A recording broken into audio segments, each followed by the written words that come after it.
வகையிலும் எங்களுடைய நிகழ்வுகளை நாங்கள் முடித்து வைத்துவிட்டு முழுமை பெறுகின்ற விதமாக நீங்கள் சொன்னது போல எங்கும் கலைஞர் என்ற வகையில் ஒரு தொகுதிக்கு ஒரு சிலை இருக்க வேண்டும் என்று சொன்னீர்கள். அதையும் கிழக்கு தொகுதியிலும் மணப்பாறை தொகுதியிலும் தியாகிகள் தினத்தன்று நமது மாண்புமிகு விளையாட்டுத்துறை அமைச்சர் அவர்களும் இளைஞர் எழுச்சி நாள் என்று நமது மாண்புமிகு ஆசிரியர்களும் திறந்ததில் தொடர்ச்சியாக இன்றைக்கு எங்களுடைய திருவரம்பூர் தொகுதியில் காட்டூர் பகுதியில் இந்த ஓராண்டு அல்ல இன்னும் ஒரு ஆண்டு எங்களுடைய கலைஞர் புகழை நாங்கள் பாடுவோம் என்று திருச்சி தெற்கு மாவட்டம் உறுதியெடுத்து அந்த மாவட்ட கழகத்தின் சார்பாக நிறுவப்பட்டிருக்கின்ற திருவுருவச் சிலை 13 தேர்தலில் நின்று அனைத்து தேர்தலும் வென்ற கலைஞருடைய பொன்மொழியை தாங்கி இருக்கின்ற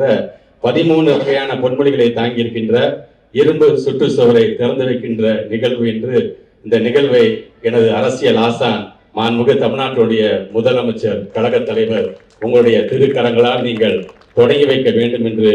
எங்களுடைய திருச்சி தெற்கு மாவட்ட திராவிட முன்னேற்ற கழகத்தின் சார்பாக வேண்டி விரும்பி கேட்டு விடைபெறுகிறோம். நன்றி.